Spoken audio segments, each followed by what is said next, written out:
Natural de Oaxaca, este viajero incauto y curioso, al que se le quedaba pequeño México, si es que esto es posible, decidió un día cruzar el Pacífico en busca de sus orígenes. Fue a parar a un pueblecito del interior de China, una de esas ciudades de 1 millón de habitantes que apenas salen en los mapas y pocos chinos conocen. Pese a la creatividad que se les presupone a los zurdos, decidió estudiar Derecho. Y debió ser algo tan extremadamente sencillo para él que el siguiente reto fue cursar un máster en China en chino. Eso sí, su tesis la vivió como un parto. Un 12,5% de su ADN viene de Guangzhou, y esto podría explicar sin duda su facilidad para hablar mandarín, y hacerlo siempre, como buen cantonés, usando el tono incorrecto. A primera vista reservado, este amante del origami y la meditación explora Asia a base de voluntariados. Y como no hay reto que se le resista y la inquietud empresarial sigue ahí, además de impartir clases en la universidad, en Yiwu, la meca del comerciante, está empezando a trabajar en importaciones y exportaciones. ¿Es posible un perfil más completo? Hoy nos visita, en el lejano oeste, Yaxal Vázquez, de estudiante a maestro.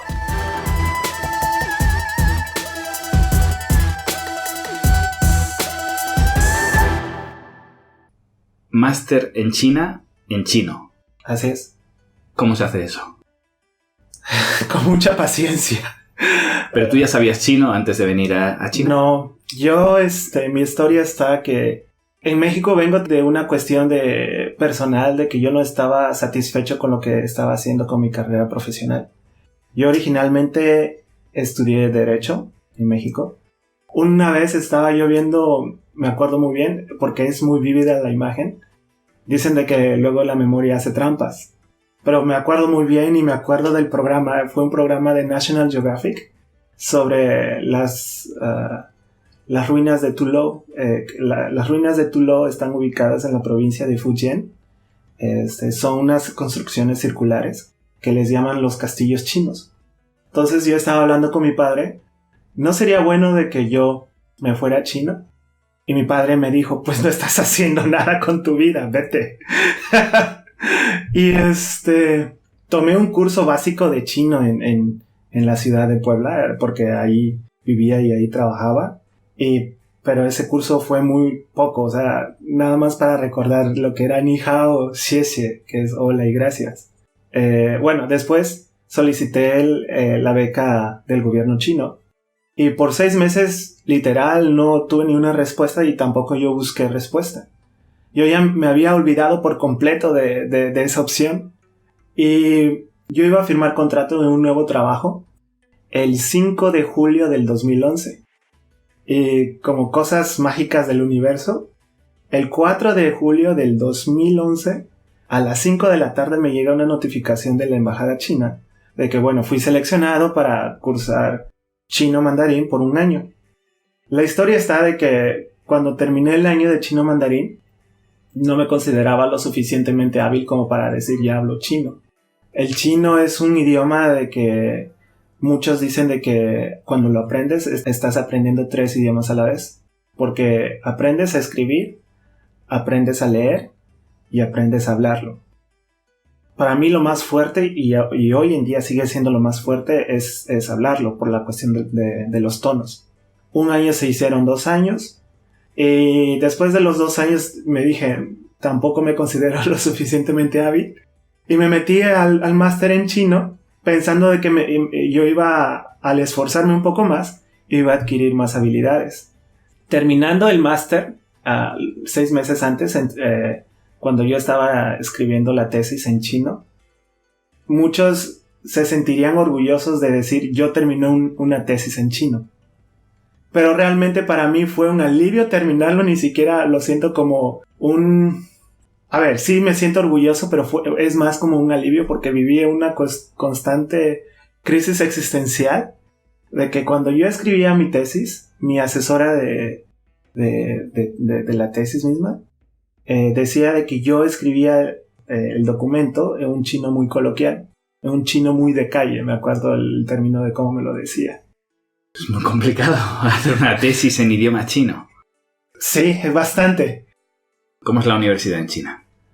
La universidad en China, a ver, te puedo contar mi experiencia de mía como estudiante y mía ahora como profesor de una materia profesional. ¿Cómo es? La universidad en China, como extranjero, es un poco más fácil porque los profesores chinos, especialmente en mi experiencia de que yo lo cursé en chino, no te exigen tanto porque obviamente ellos saben de que tu nivel de chino no es lo académico o lo suficiente como para sostenerlo. ¿Le recomendarías a alguien que nos esté escuchando ahora venir a China a estudiar, a sacarse su máster en China? En cualquier lugar o en un lugar como el que cursaste tú, que cursaste en Jinhua, que es una ciudad pequeña. ¿O dirías, no, si vienen, que vengan a un Beijing, Shanghai? Pero estudiar un máster en China, ¿tú crees que es una puerta después para...? Yo siento de que en lo personal a mí me ha ayudado para comprender mucho en el área de negocios y en el área de... Porque mi máster es negocios en chino, cómo funcionan los chinos en los negocios. De ese lado lo recomiendo. De un lado de rigurosidad académica, no lo recomiendo. Para comprender la sociedad y la cultura, sí. Sería como una puerta de entrada para adaptarse también a la cultura china. Así es. Vale, y ahora eres profesor universitario. Así es. ¿Esto también ha sido una consecuencia de haber cursado este máster? ¿O no necesariamente? Sí, y también de aprobar mis habilidades en cuanto al conocimiento que se me requiere para impartir las materias que doy.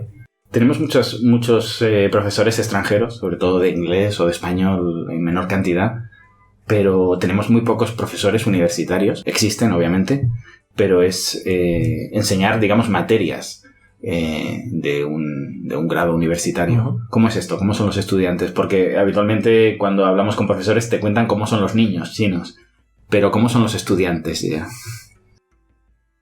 Los estudiantes, hay estudiantes de que tienen algún interés genuino, hay estudiantes que no les interesa nada. Que están ahí porque se lo exigen sus padres. Exacto, y porque también se lo exige la sociedad como para tener un título y ya. Pero esto lo hemos vivido en Occidente. Por esto hemos pasado, por el paso en el que tus padres te dicen, hijo mío, tú tienes que ser ingeniero, tú tienes que ser médico, y sabemos positivamente que no sirve para nada, pero en esa época estás pendiente de otras cosas y vas haciendo caso a tus padres, ¿no? No, claro, no critico ese punto, sino que simplemente es un hecho de que hay de todo. Pero generalmente una característica que yo considero diferente a la educación en Occidente es que los estudiantes chinos están acostumbrados a memorizar. Son excelentes memorizando, pero no les pidas deducción, deducción, inducción, analogías o imaginación. No le pidas de que den una opinión propia sobre algo. No que no la tengan, pero simplemente el hecho de romper el hielo de que ellos te den una opinión es porque ya te tienen mucha confianza.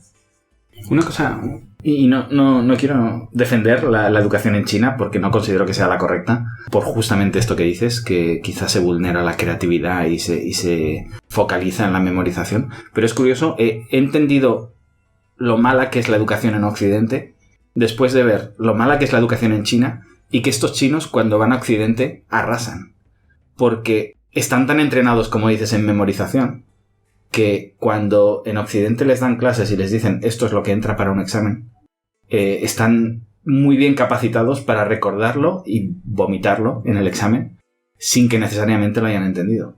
Entonces, es curioso cómo esta educación tan mala los hace tan buenos en nuestro sistema, con lo que quizá nuestro sistema también tiene un montón de carencias. A ver, ningún sistema es perfecto. Yo puedo decir de que sí, es cierto, la memorización es importante, pero al final del día ya depende de cada persona también. Obviamente de que yo considero que los chinos que se van a estudiar a alguna universidad en Occidente, primero, no son chinos que no son de la generalidad de la sociedad china. ¿Tú crees que son una élite? Claro. Pero es una élite económica, pero no es una élite entre los estudiantes. No, es una élite económica, pero a la vez... Quiero decir, no están especialmente preparados para pasar exámenes, pero esta forma de educarlos memorizando, al final aquí lo que dicen es, esta educación es mala porque te preparan para pasar un examen. Es que lo peor de Occidente es que, vale, a nosotros no nos preparan para pasar un examen, pero pasar el examen es la clave. Con lo que a lo mejor los chinos volvemos a ese pragmatismo, ¿no? Y lo que son es muy pragmáticos. ¿Qué quieres para darme esta licencia? Que al final es lo que busco, un papelito. ¿Qué quieres? ¿Que pase un examen? Pues pasar un examen no significa aprender a entender, a dialogar. Es contestar las preguntas, por tanto es memorización pura. ¿Tú no ves ahí que quizá los chinos piensan, lo estáis haciendo mal? Si vosotros decís que no queréis que memoricemos, pero al final, ¿cómo me testeas? Es puramente memorización, ¿no? Yo puedo decir de que, a ver, también en México se maneja un poco o mucho la memorización, pero depende de cómo tus padres te hayan educado y la sociedad en que vivas. Y sobre todo de que México es una sociedad clasista. Pero yo puedo decir de que yo tuve la fortuna de crecer en un ambiente en el cual de mucha adaptabilidad y de generar opciones que no existan a base de nada. ¿Por qué? Porque tienes que adaptarte a las circunstancias y moverte del lugar si no funciona. Problem solving. Problem solving. Digo, no puedo decir de que todos los mexicanos somos así. Tampoco es como para decirme de que yo presumo de esto.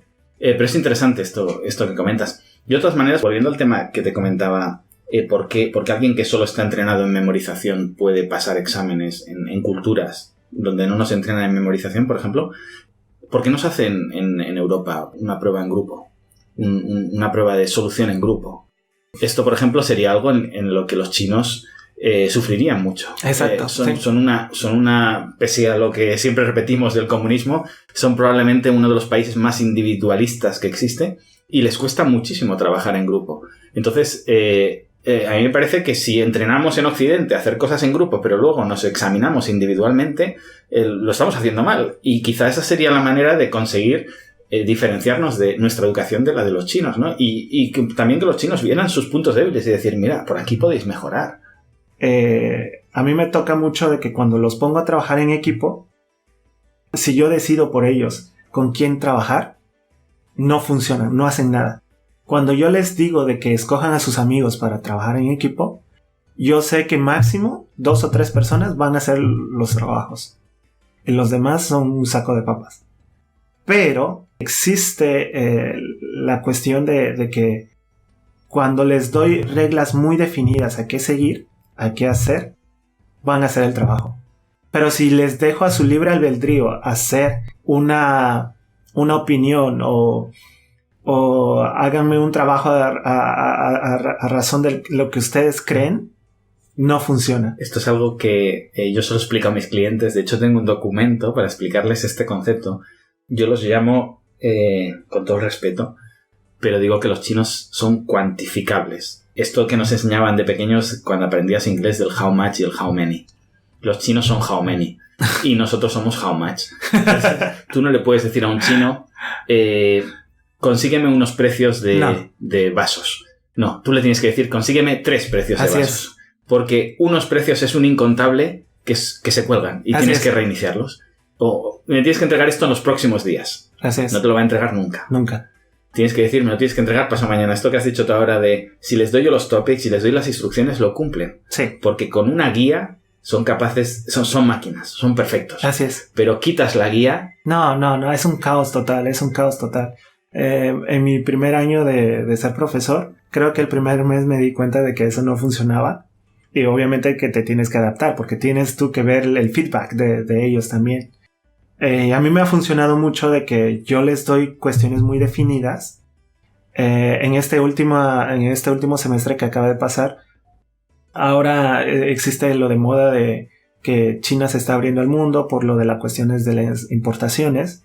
Entonces yo les dije, bueno, Yiwu como ciudad comercial se está abriendo para la importación de productos extranjeros. Yiwu tiene el tren Madrid, Yiwu, bla bla bla, etc. Y les dije, al final, ustedes díganme, era de 15 puntos que yo les había puesto, si les gustó el producto extranjero, sí o no.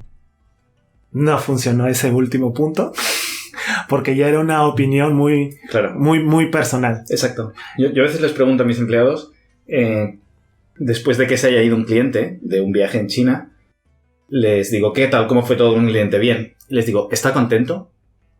Se quedan en shock. La última vez la chica se puso a reír, miró a todas sus compañeras y pensando que yo no la entendería en chino, le dijo a sus compañeras, ¿cómo se responde a esta pregunta? Y me hizo muchísima gracia porque se lo repetí yo en chino, le dije, ¿cómo que cómo se responde a esta pregunta? Pues ¿está contento o no? Son incapaces de percibir eso porque ni se lo plantean, ni les interesa, ni piensan que sea algo que ellas deban juzgar. Y yo también siento de que hay otra razón más intrínseca ahí. Ellos no quieren a veces dar una opinión, es tener responsabilidad sobre tu opinión. Y a ver, eso es cierto. Tú cuando das una opinión tienes responsabilidad sobre ella. Y está bien de que no debas de abrir la boca cuando no sabes, ¿verdad? Pero a veces hay opiniones que son muy empíricas de que pueden ser opiniones, no necesariamente buenas o malas. Claro. Pero esa definición de es bueno o es malo siempre lo van a tener en la cabeza. Ellos eligen por una cuestión más cultural no dar una opinión abierta sobre algo para no responsabilizarse porque no saben la variable a qué va a llevar eso. Uh-huh. Yo tengo muchos problemas en la oficina porque yo acostumbro a delegar mucho.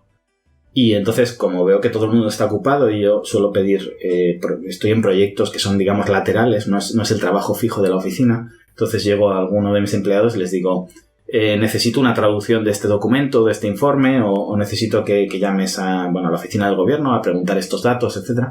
Pero no es urgente. Mientras lo estoy diciendo, ya me doy cuenta que eso no va a llevar a ningún lado. Y que lo estoy planteando mal. Pero es mi forma de actuar. Es decir, no quiero molestarte. Cuando tengas tiempo, lo haces. Esto funcionaría en Occidente, esto no funciona aquí. Entonces, al final tengo mi secretaria, que es la que me entiende, que es la que lleva muchos años conmigo y se ha adaptado mucho a mi forma de pensar. Y entonces, al final, tenemos un código de importancia de 0 a 10 y le digo importancia 7. Y dice, vale, ya sé que más o menos esta semana lo necesito. Importancia 10. Hoy, antes de irme, lo quiero. Y entonces un poco relajamos este punto y es eso, cuantificarlo todo, claro, para saber la necesidad real, matemática de lo que estás pidiendo. Así porque es. No es urgente, eso lo deja en un limbo que nadie sabe cuándo tienen que entregar ese documento. Así es.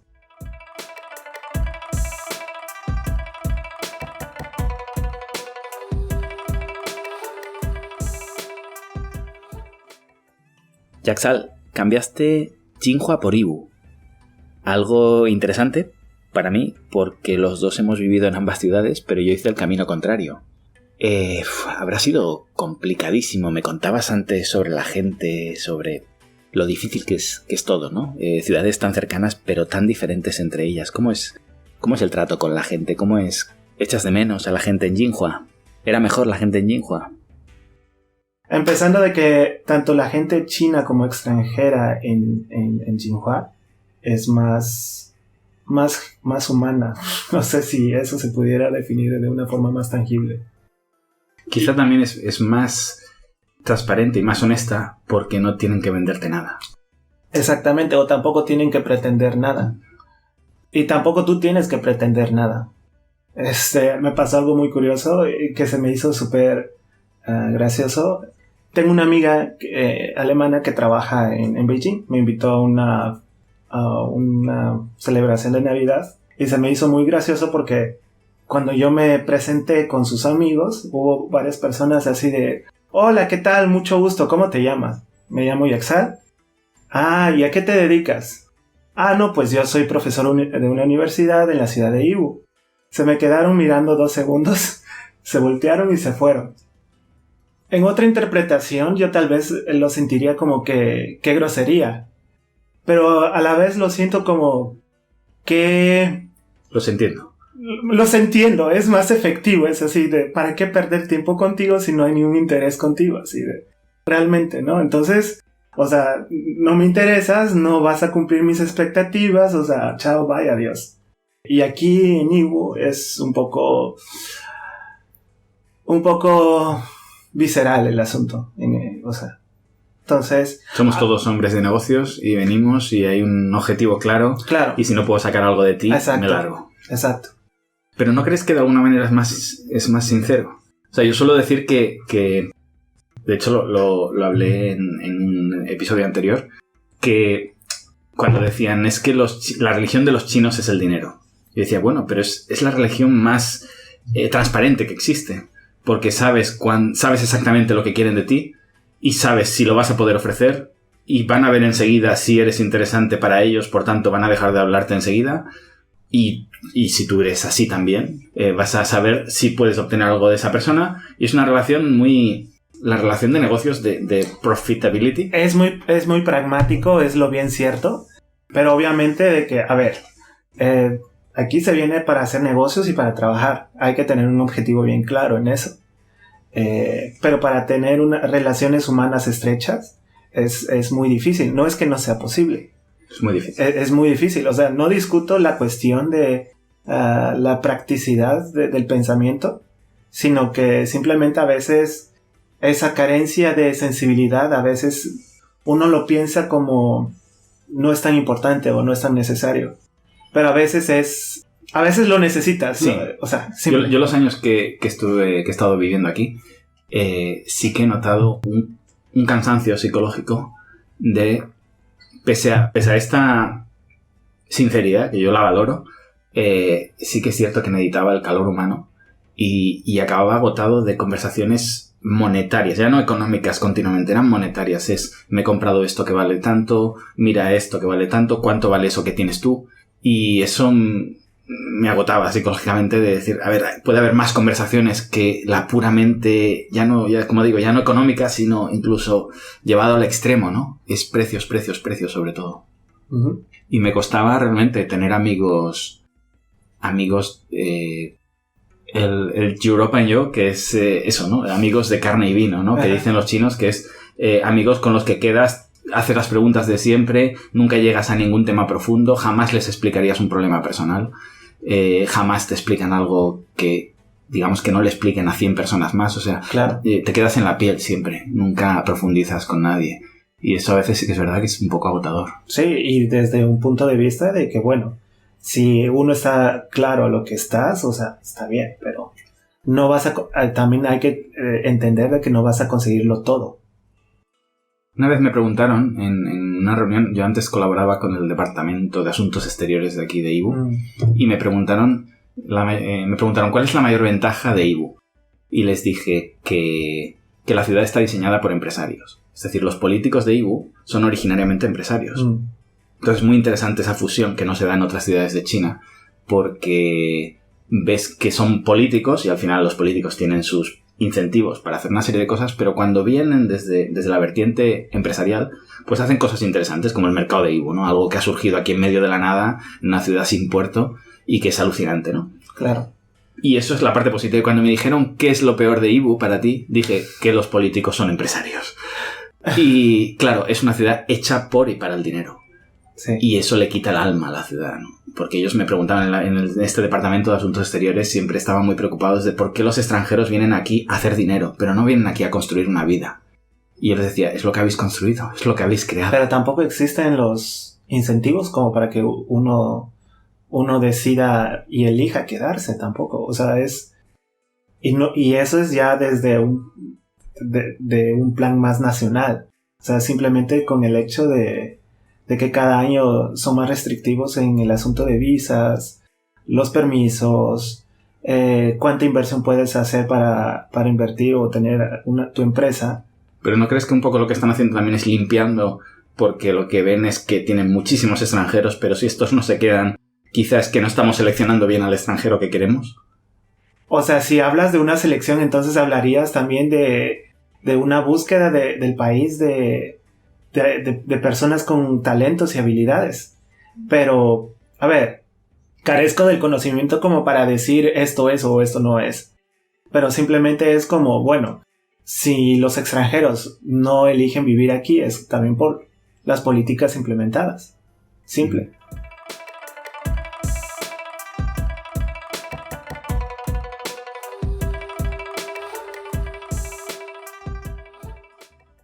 ¿Cuándo te irás de China? Muy buena pregunta.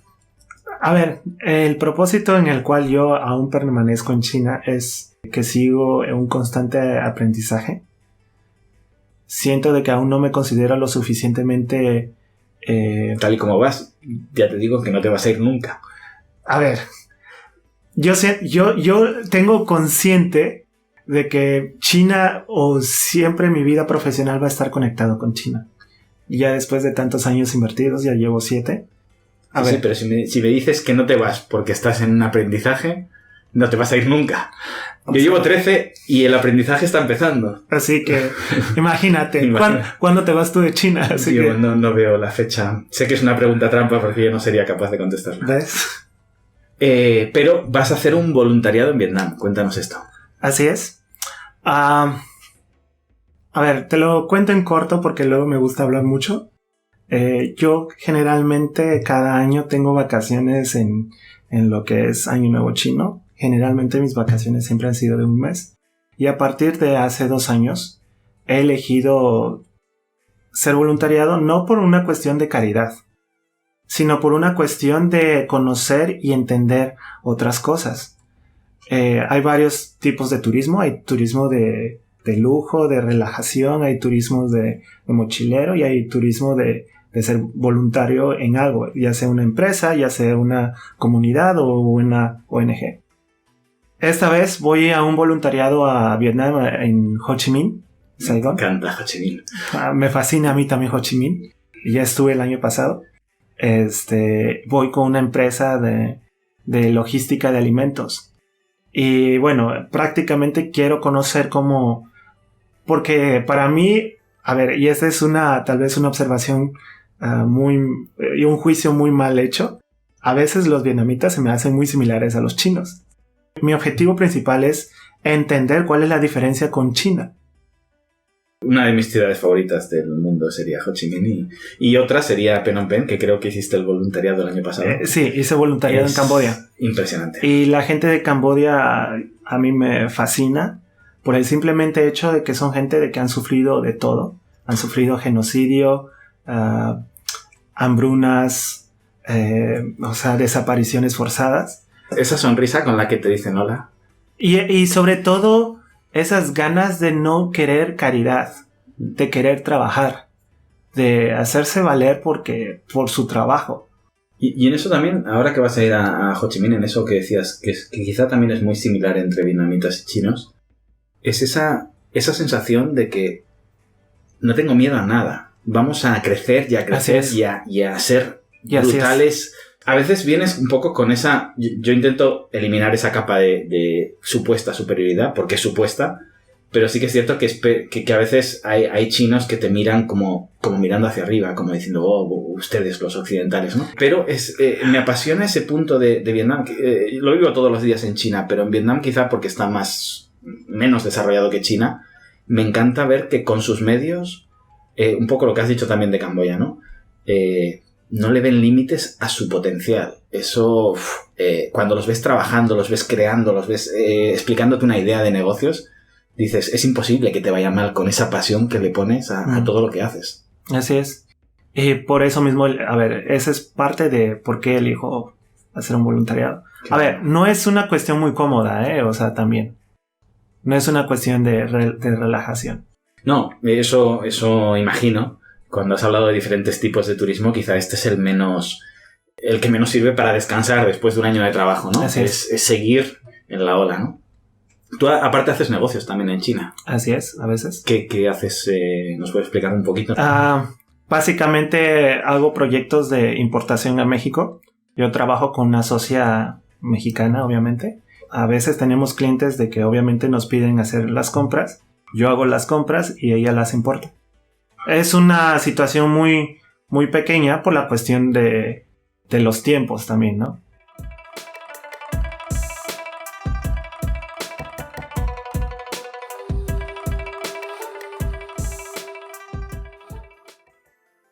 ¿Cuál es tu habilidad única? ¿En qué te consideras mejor que nadie? Soy una persona muy empática. Gracias a mi habilidad de entender empatía y entender el lenguaje corporal y el lenguaje y la comunicación, me da la habilidad de saber en qué situaciones yo puedo o participar o puedo no participar en algo. Puedo estar o no puedo estar bien en algún lugar. También una habilidad de supervivencia. Cuando tú eres empático, tú puedes entender las intenciones de las personas. Y, o sea, por ejemplo, ya habíamos hablado de cómo se vive en esta ciudad de negocios. Yo ya entiendo antes de que alguien me hable de las intenciones que tienen conmigo. ¿Cuál es tu ciudad favorita en Asia? Esa es una pregunta muy difícil de contestar porque hay muchas ciudades que me fascinan por diferentes razones. Una. Me encanta Shanghai. Shanghai. Me fascina Singapur por dos razones muy diferentes. Vale. Shanghai porque es la modernidad china, lo que representa. Singapur porque es el modelo de... A ver, aquí hay una cuestión de discusión, pero es el modelo de sociedad, de integración racial y de desarrollo económico que ha sido ejemplar para... Pese a su sistema político. Pese a su sistema político. Porque claro. yo me canso de defender a Singapur y siempre los... No, claro, Singapur es un país autoritario, lo es. Pero gracias a ello ha mejorado su inclusión racial. O sea, ¿tú querrías el sistema de Singapur para México? Hay que tener mucho cuidado con eso porque obviamente me gustaría... A ver, no estoy a favor del autoritarismo. Pero sí sé de que un autoritarismo bien enfocado puede traer muchos beneficios. ¿Funcionaría mejor China sin este autoritarismo? No, definitivamente no. ¿Qué libro chino nos recomendarías o qué libro sobre China nos recomendarías? Me gusta mucho Moyenne, el sorgo rojo. Moyenne es el Nobel de Literatura. Es literal surrealismo chino. Digo, la lengua máxima exponente del surrealismo es el español. Pero hay que leerlo con cuidado para poder entender y captar cómo se vive en China. Hay otro libro que se llama Vivir, Shen Huo. Habla sobre el desarrollo de China, de una familia china, después del establecimiento de China, como China moderna, en 1949, durante la Revolución Cultural y después. Para despedir el programa, siempre le pedimos a nuestros invitados que lo despidan con un proverbio chino que sea importante para sus vidas. Así que si nos puedes decir con qué proverbio quieres despedir el programa, te agradecemos haber estado con nosotros. A ver, me gusta mucho un proverbio que va más o menos así. Un buen viajero no tiene planes fijos y no tiene la intención de llegar. El camino es la recompensa. Un buen viajero no tiene planes fijos y no tiene la intención de llegar. El camino es la recompensa. Muchas gracias. Gracias a ti. Y hasta pronto.